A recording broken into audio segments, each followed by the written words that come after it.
இவங்க எல்லாரையும் புடிச்சு வச்சது நான் தான் நீலு. ஆனா நீங்க எதுக்காக இப்படி பண்ணீங்க அண்ணன்? நீங்க ரொம்ப நல்லவராச்சே. ஆமா, நான் நல்லவனா இருந்தேன். ஆனா பாவப்பட்ட அந்த குழந்தைய நீ குத்தி அவனுக்கு காய்ச்சல் வர வச்சிட்ட. அதுக்குதான் நான் பழி வாங்கிட்டு இருக்கேன். நீலக்குருவி அந்த காட்டிலேயே ரொம்பவும் புத்திசாலியான குருவியா இருந்துச்சு.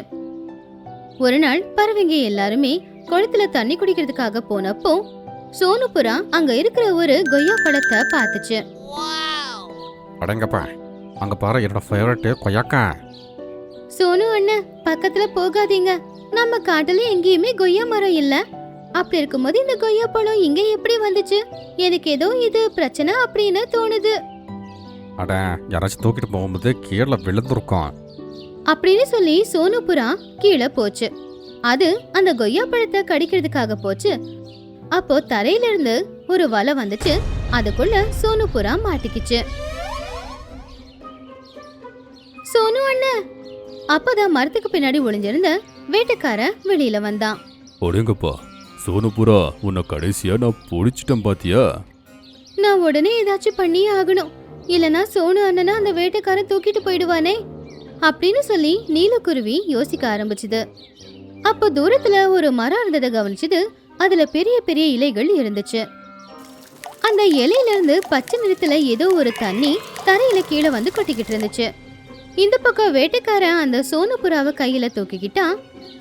அப்போ நீலக்குருவி அந்த இலையை கொண்டு வந்து நேரா அந்த வேட்டைக்காரன் தலைக்கு மேல அத வச்சது. ஏய் வேட்டைக்காரா, கொஞ்சம் மேல பாரு. என்ன நீலு, உனக்கு சாக விருப்பம் இருக்கா என்ன? அப்படி சொல்லி அவன் மேல பார்த்தா, அப்ப அந்த இலையில இருந்து ஊத்துற தண்ணி நேரா அவன் கண்ணுல விழுந்துச்சு. அந்த இலையில இருந்து வர தண்ணி கண்ணுல விழுந்துச்சுன்னு வச்சுக்கோ, கொஞ்ச நேரத்துக்கு கண்ணெல்லாம் திகு திகுன்னு எரியும். வேட்டைக்காரன் அவனுடைய கண்ணை பிடிச்சுக்கிட்டு வேகமா ஓடினா. அவன் ஆத்துல இருக்கிற தண்ணி எடுத்து அவனுடைய கண்களை கழுவுனான். அதுக்குள்ள நீலக்குருவி மற்ற பறவைகளோட சேர்ந்து சோனுபுராவை வலை விட்டு வெளியில வர வச்சுது. உனக்கு ரொம்ப ரொம்ப நன்றி நீலு பறவைய. வேட்டைக்காரன் அவனுடைய கண்களை கழுவுறதுக்குள்ளாரையே எல்லா பறவைகளும் அங்கிருந்து தப்பிச்சு ஓடியே போயிட்டாங்க.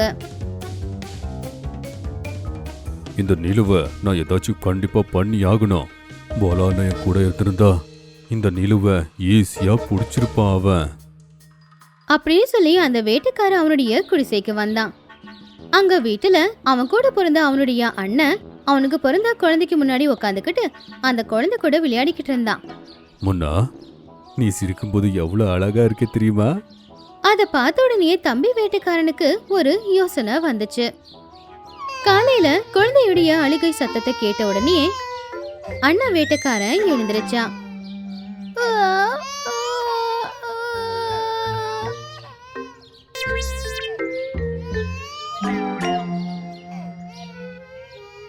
ஐயோ, என் செல்லத்துக்கு என்ன ஆச்சு? அவன் குழந்தையோட நெத்தியை தொட்டு பார்த்தான். ஐயோ, குழந்தைக்கு இவ்வளோ ஜுரம் எப்படி வந்துச்சு? அண்ணா, எனக்கு பேர்ட் ஃபீவர் வந்திருக்கு. இது எப்படி வரும்னா, பறவை கொத்துனா மட்டும்தான் இந்த மாதிரி காய்ச்சல் வரும்.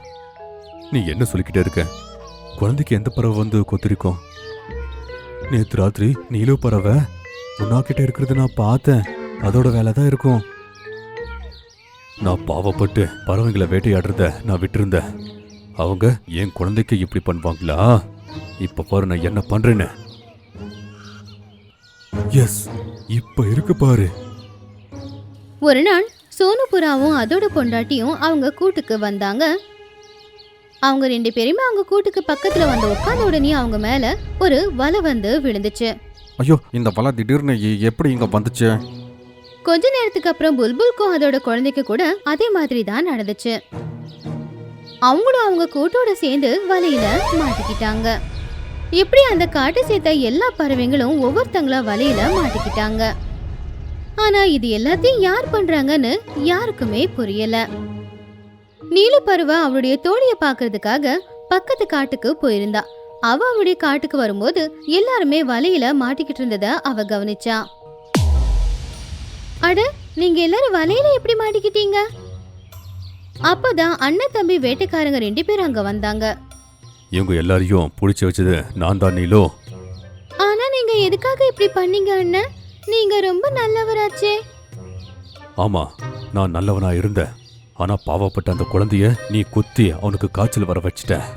அதுக்குதான் நான் பழி வாங்கிட்டு இருக்கேன். அப்போ தம்பி வேட்டைக்காரன் பின்னாடி நின்று சிரிச்சுக்கிட்டு இருந்தான். அப்பதான் நீலுக்கு சந்தேகம் வந்துச்சு, இது தம்பியோட வேலைதான் அப்படின்னு.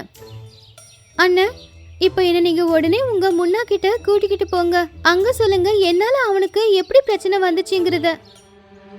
அப்படி சொன்னதும் நீல பறவை அண்ணன் வேட்டைக்காரன் கூட அவனுடைய வீட்டுக்கு போனான். அப்ப அவங்க குழந்தைய பார்த்தா குழந்தைக்கு அதிகமா ஜுரம் அடிச்சுக்கிட்டு இருந்தது. முகமெல்லாம் கூட வெள்ளையா மாறிடுச்சு. அண்ணன், நீங்க முதல்ல என் கூட காட்டுக்கு வாங்க.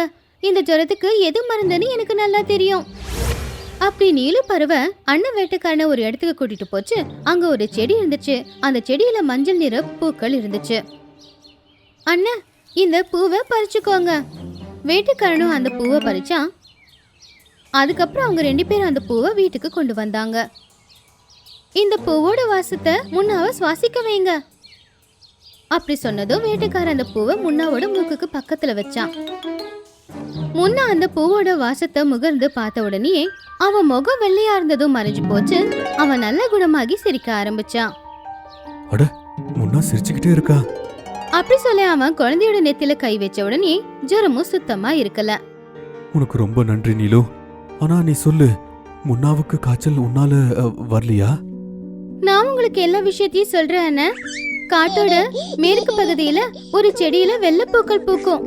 அந்த பூக்களை பறிச்சுட்டு வந்து ஒரு நாள் பூரா வெயில காய வச்சு அது காஞ்சதும் அத தூள் பண்ணி நெத்தியில வச்சோம்னா பெரியவங்க சின்னவங்க யாரா இருந்தாலும் சரி, அது வச்ச இடம் நெத்தி வெள்ளையாயிடும்.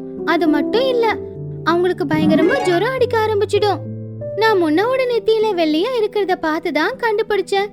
நிச்சயமா அந்த மருந்து தான் யாரோ பயன்படுத்திருக்காங்க அப்படின்னு. அப்புறம் எனக்கு தெரியும், அது சரியாகணும்னா அந்த மஞ்சள் பூவோட வாசத்தை முகர்ந்தா போதும்.